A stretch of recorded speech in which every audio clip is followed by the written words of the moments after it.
सामोंखौ इदावना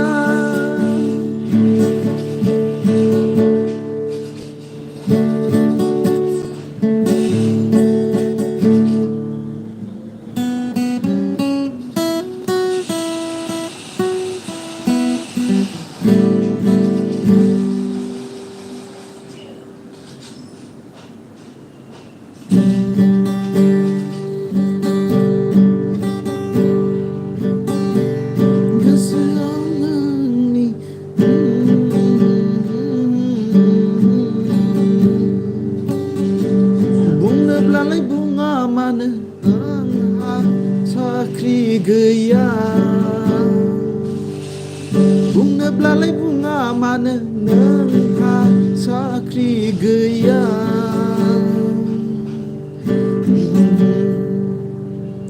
देग्लायनि बैसागुआव खारसन फैदो आगै देग्लायनि बैसागुआव खारसन फैदो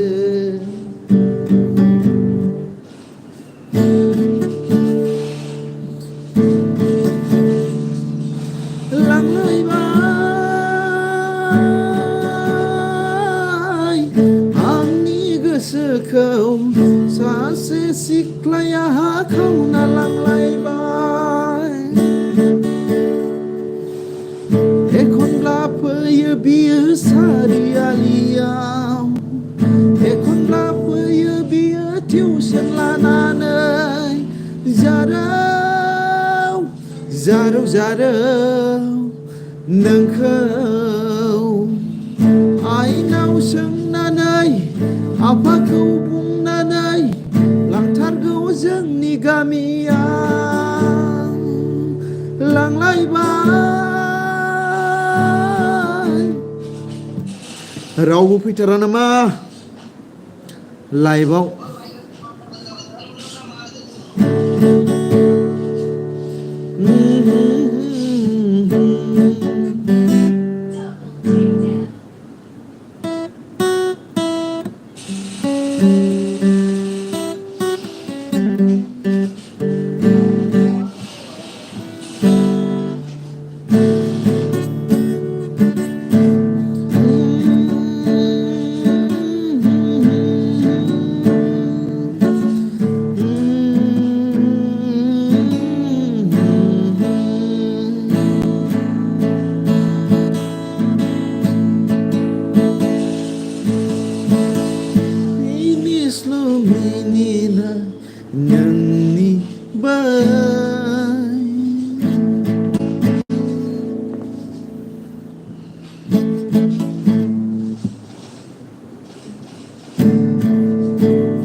कमेन्ट खालामदो सोरबाफोर जइन जादोंबा ओइ बाहाय आं नोंनि भिडिअ आं नायबा दायो मोजां जादों एक्स बसुमतारी थेंक इउ ब्र थेंक इउ जोबोर साबायखर थाबाय कमेन्ट खालामनायनि थाखाय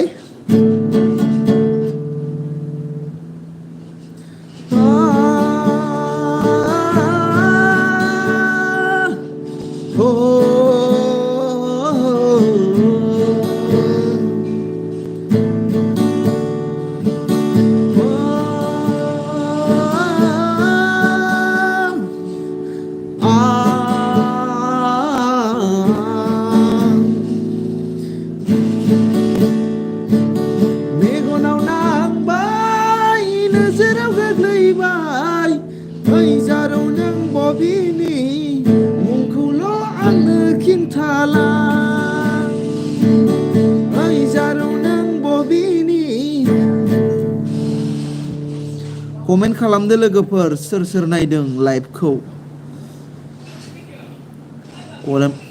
कमेन्ट खालामब्लासो मोजां मोनो माथो रावबो कमेन्ट हरथारला। ओइ जारौ नों बबेनि थंखौल' आंनो खिन्थाला।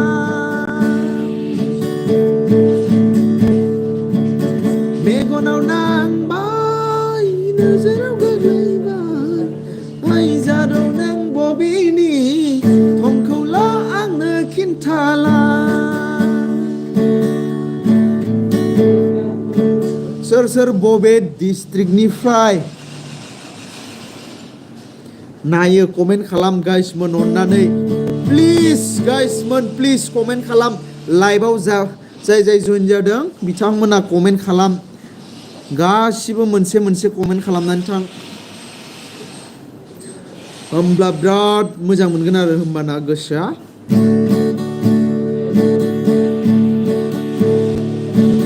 मेगनाव नांबाय नोजोराव गोग्लैबाय। ओइ जारौ नों बबेनि थंखौल' आंनो खिन्थाला। ओइ जारौ नों बबेनि थंखौल' आंनो खिन्थाला। मेगनाव नांबाय। माथो थांफिनजोबखो गाइसमोन कमेन्ट खालामदोब्रा। आं क'क्राझारनिफ्राय। Thank you brother. जोबोर गोजोननाय थाबाय एक्स एक्स एक्स बसुमतारी बिथांनिसिम आंनिफ्राय साबायखर जासिनाय थाबाय आरो। क'क्राझारनिफ्रायबो दङना आंनि इउटिउब। आं दिनैसो मिथिबाय आरोना बिराद गोजोननाय मोनबाय मिथिनानै। क'क्राझारनिफ्रायबो जे नायदों आंनि भिडिअ'सफोरखौ।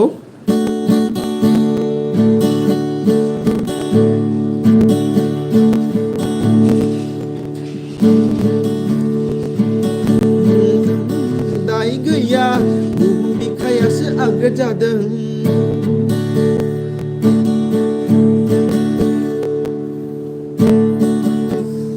मोनाबाय खोमसि जाबाय लाइटआबो गोजानावसो दङ दा बांद्राय मोजां नुवासै आरो एसे खोमसि खोमसि नुबाय। स' जेबो नङा। नोंथांमोना सोर सोर जइन जादों एसे कमेन्ट खालामदोंमोनलै। लाइभआव सोर सोर जइन जादों एसे खबर सबर खोन्थाहरलायलायदो। आं नोंसोरखौ नेनानै दङ नोंथांमोननि कमेन्टखौ मिजिं थिबाय। बाट सासेबो गैया लाइभआव। नोंथांमोनखौ बिराद वेट खालामनानै दं आङो। नै लाइभ होनाया 8 मिनिट जाबाय 9 मिनिट जानोसै बाट सासेबो गैया लाइभआव जइन जायाखै। आं दुखु मोनबाय गाइसमोन नोंथांमोनखौ। रन्दिस्वर अफिसियेल हेल' ब्र' हेल'। थेंक इउ कमेन्ट खालामनायनि थाखाय रन्दिस्वर बर' अफिसियेलनिसिम साबायखर थाबाय।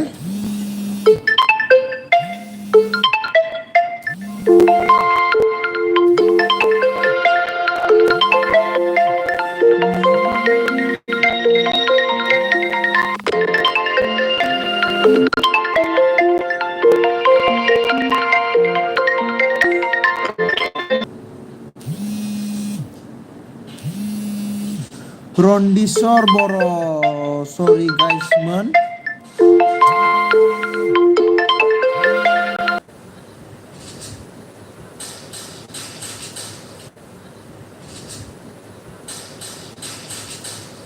गोथां बाथ' गां दख'ना गाननानै रिगि रिगां आगरनि जोमग्रा जोमनानै।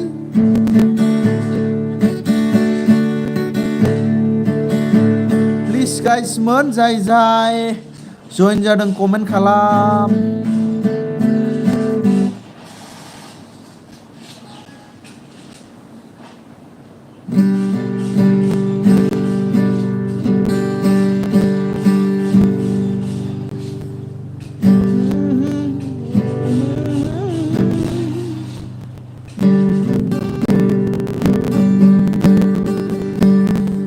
स' गाइसमोन जाय जाय नोंथांमोना कमेन्ट जइन जादों लाइभआव कमेन्ट खालामनानै थां बयबो एसे हाय हेल' होननानै होमबाना गोसोआ मोजां मोनो। रन्दिस्वर बसुमतारिया दंना गैला? आं नै बल नायफैदों आदा। थेंक इउ ब्र'। दुरान काप नायदों नामा? दुरान कापासो जागासिनो दंमोन।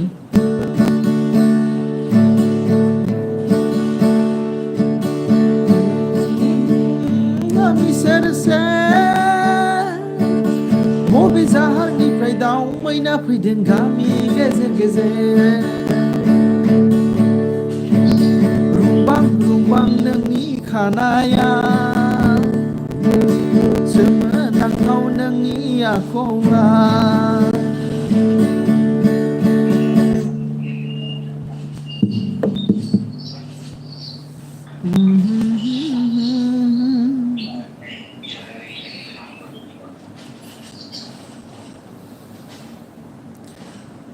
नोंसोरो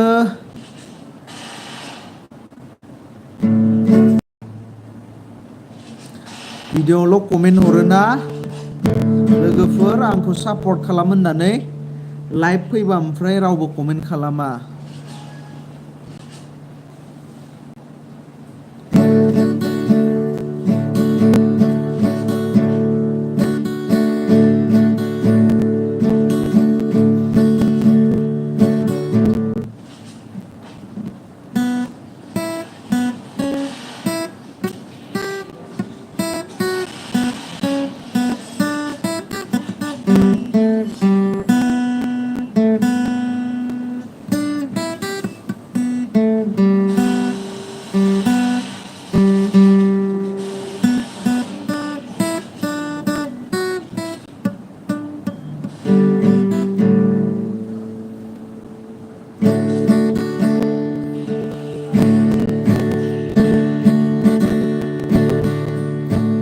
गोरबोआथिनो नोंखौ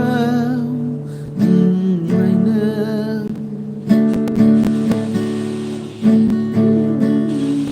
दङ गोरबोआव हाजारसे नोंखौ आंनि अननाय गोसोखांबाय नोंखौ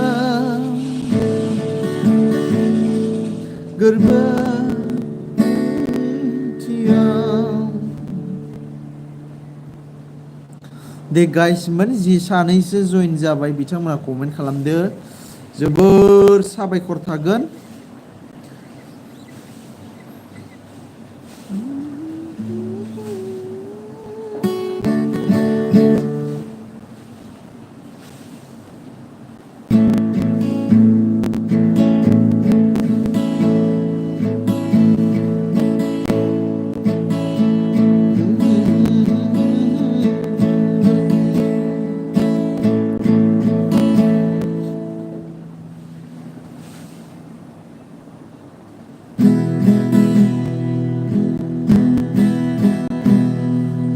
गोथार जुलि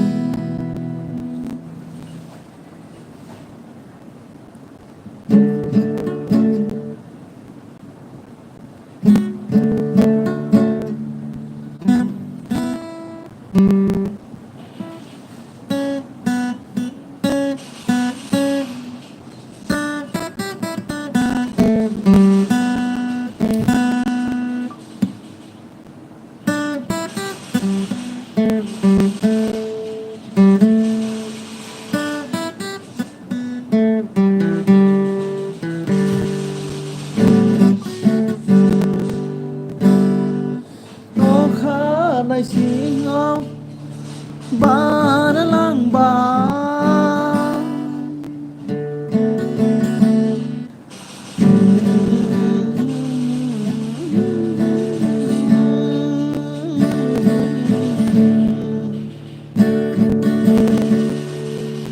आंनि बै गारबोनाय बुब्लिफोरा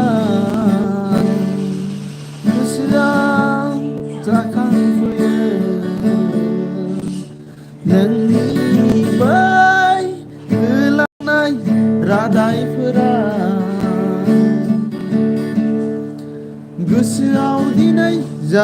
फैयो हेल' गाइसमोन एसे कमेन्ट खालामदो लाइभआव मा रावबो फैथारा गासिबो थांजोब्बाय गिटार लालायनाय मेथाइ खनबाय आङो जाबा दाजा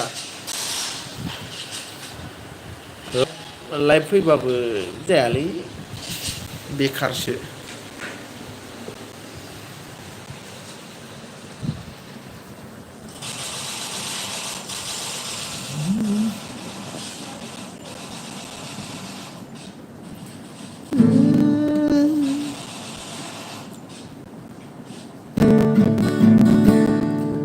आं खोनायो खोमसि हर गेजेराव फिसा मेथाइनि रिलिक्सखौनो बावगारलायलांबायसो आङो बिखार नांहाब नांहाब आंमा सुरहाब सुरहाब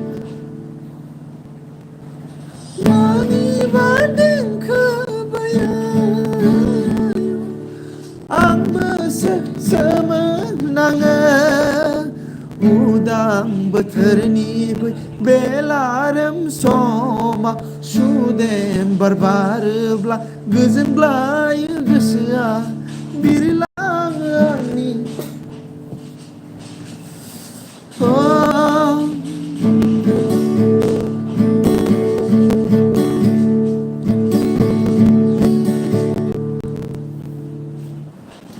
लाइभआवनो साथामल'सै मा जाजोबखो आंनि साबस्क्राइबारफ्रा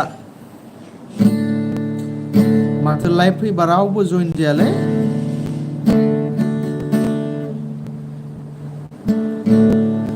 गैखाया बरादाव गैखाया खाफालाव जेसेखि हास्थाया फेलेंसो जाखागोन नोंनि आंनि बे जोनोमा आवबानि जोनोम फैगौ जोनोमखौ जों नेना थानोसै आद्रासो थाबाय माथो जोंनि सिमाङा माबा गैयाबादि मोनखोमानो आंनि बे जिउआ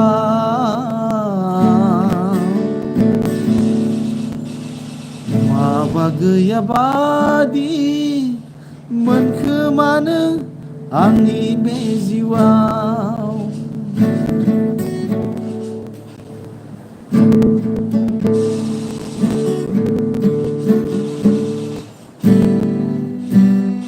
दा 30 मिनिट्स लाइभआव फैगोन आं गाइसमोन नोंसोर नायदानाय 30 मिनिट्ससिम लाइभआव फैगोन आरोखि आङो माने थाबाय थागोन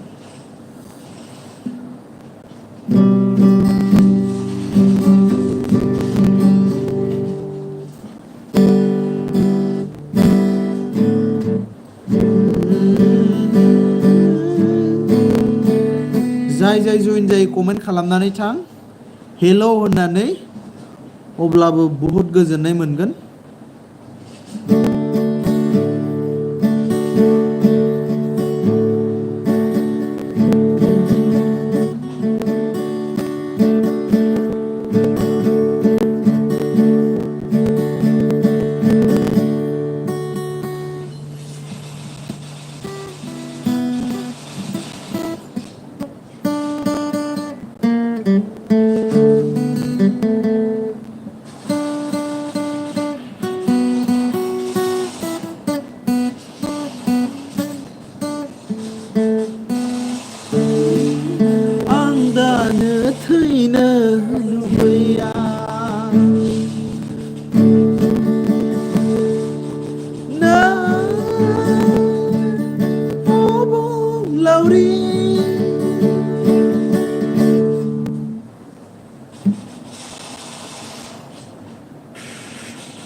22 minutes थांबाय.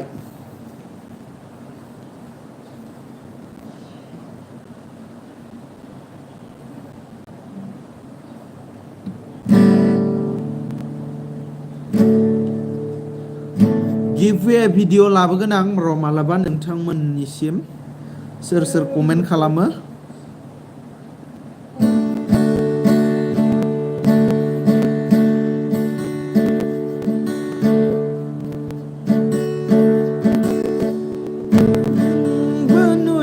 बायदि मिथिनाबो मिथियै बायदि मुंनि बे राव फावा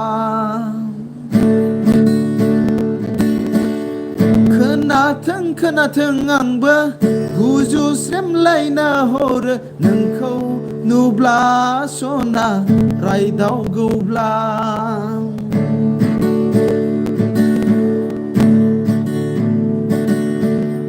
नुनाबो नुयै बायदि मिथिनाबो मिथियै बायदि नोंनि सना बे राव फावा खोनाथों खोनाथों आंबो गुजुस्रेमलायना हरो नोंखौ नुब्ला सना रायदावगौब्ला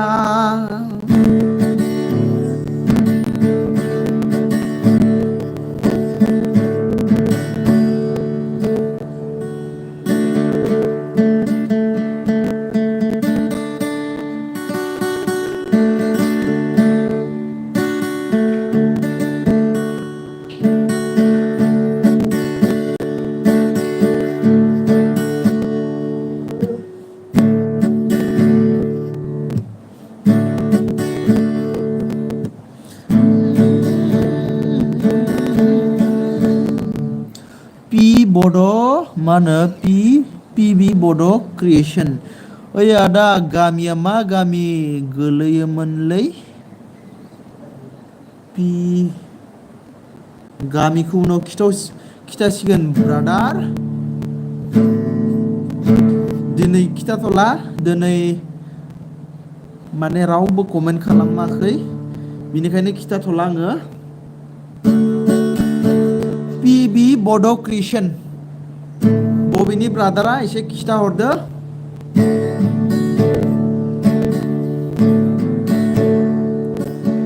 आंनि गोसोनिलाय दाय गैया बुहुम बिखायासो आपग्रेड जादों देलाय मांग्रिबाबो नोंलाय आंनि दखना गानग्राब्लाबो नोंलाय आंनि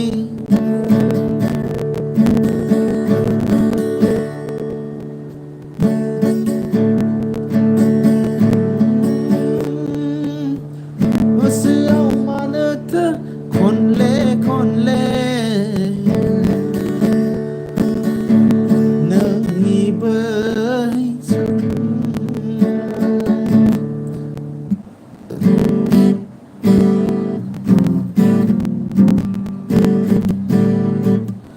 नोंनि बै मिनिस्लु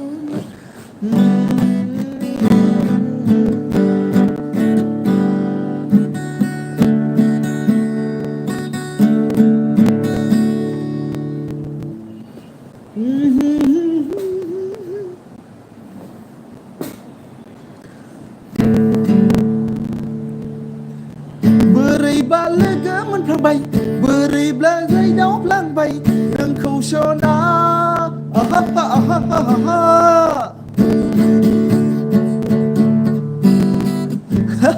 मा मिनिखो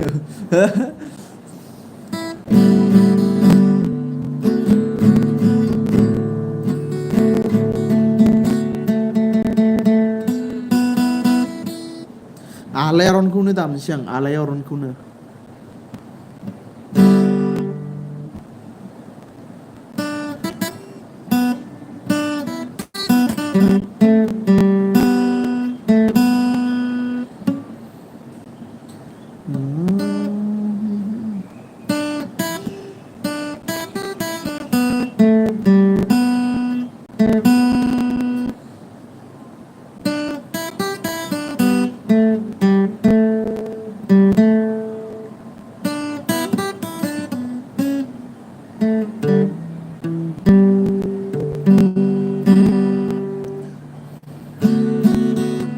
30 मिनिट जानोसै गाइसमोन आं लाइभखौ दोननाय जासिगोन रावबो फैयासै आं बिराद दुखु मोनबाय आरो दिनै 33,000 साबस्क्राइबार थानानैबो 10 जनबो फैयासै माने लाइभआव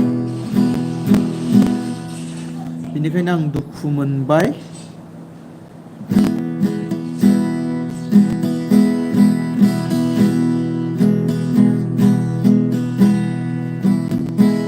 गोसोआव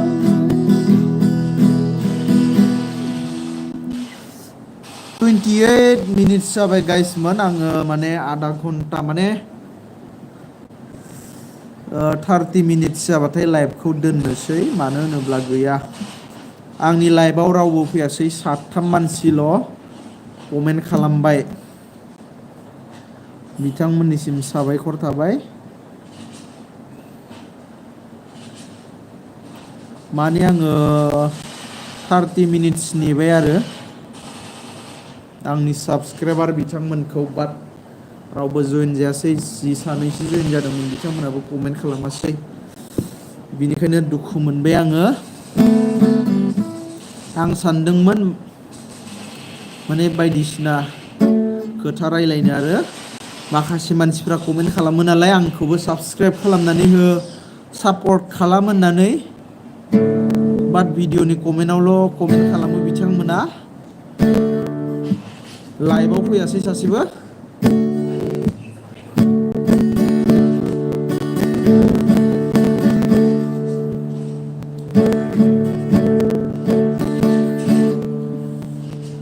गोसोआव फैबाय थायो नोंनि महरा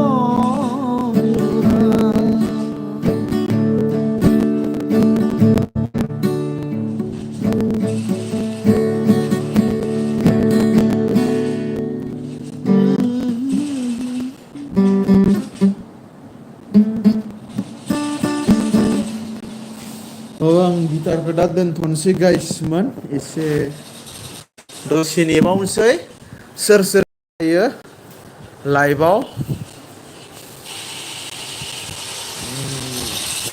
बोथोरा गरम गाइसमोन बिनिखायनो माने गरम बोथोरनि गस्ला गाननानै दङ स' इगनर खालामोब्लानो जाबाय नोंथांमोना आंनि फेस आरो आंनि स्टाइलिंखौ माने स' गाइसमोन दे कमेन्ट खालामदो सोर रावबो सासेबो गैला दायो थांजोब्बाय सोरबाफोर दिनै माबाफोर सोंनो दङबा कमेन्ट खालाम आं खिथागोन दिनै इउटुबनि बागै सोरबाफोर गोदानफोरा एसे मिथिनो गोनां दंबा सोंनो हागोन आं खिन्थानानै होगोन आरो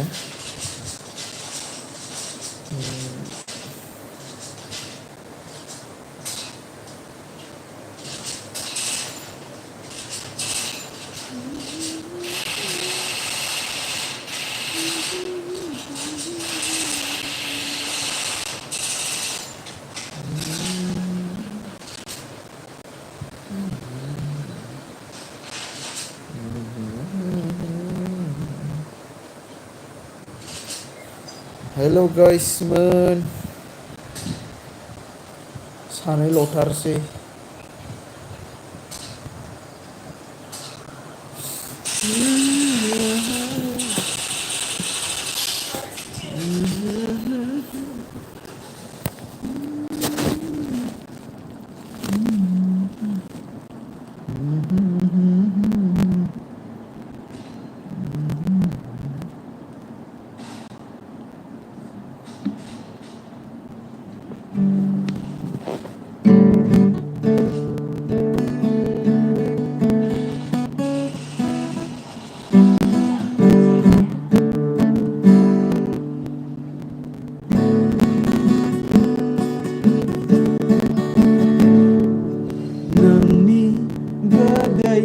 रावजों गोसोआ बिंबाय आंनि नोंनि गोदै रावजों गोसोआ बेंबाय आंनि अन्थाइ बादि गोराथारमोन नोंखौ लोगो मोननायनि सिगां थुंग्रि बादि गोबौथारमोन नोंखौ लोगो मोननायनि सिगां गोसोआ आंनि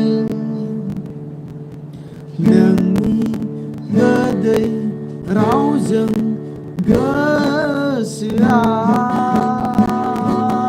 बेंबाय आंनि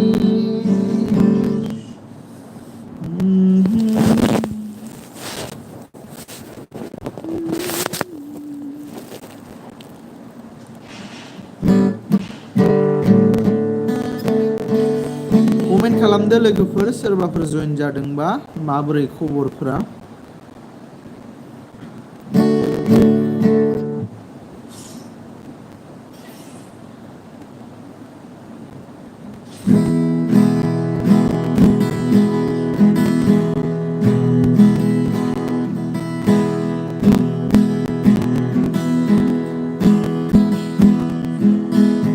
नुनाबो नुयिबायदि मिथिनाबो मिथियोमोन नोंनि बे रावा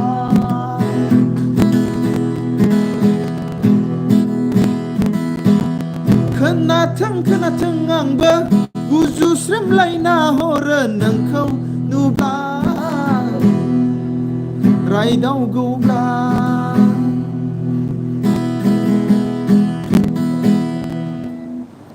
दामनो रोङा गाइसमोन थेवबो दसे नोंथांमोन खालामनो होननानै फैदों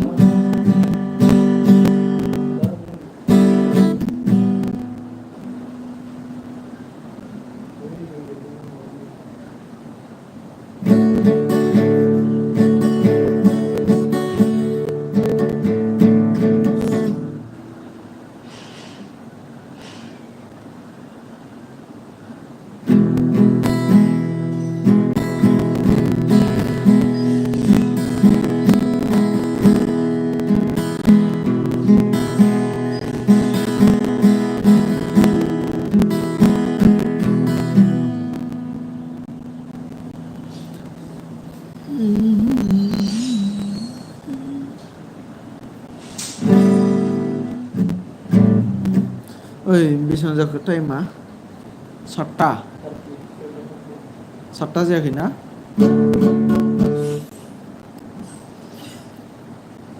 6:30 जाबाय आंनि लाइभआ 36 मिनिट जाबाय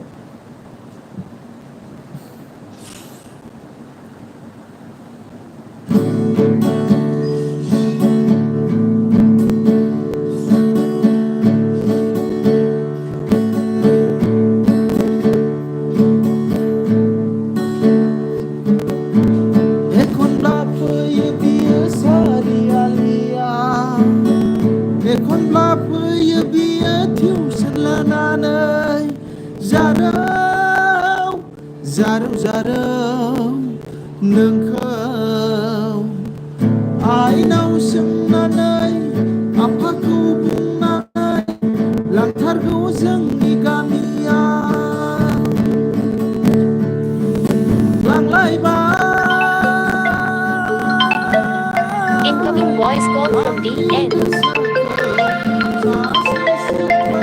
Incoming voice call from the end. Incoming voice call from the end.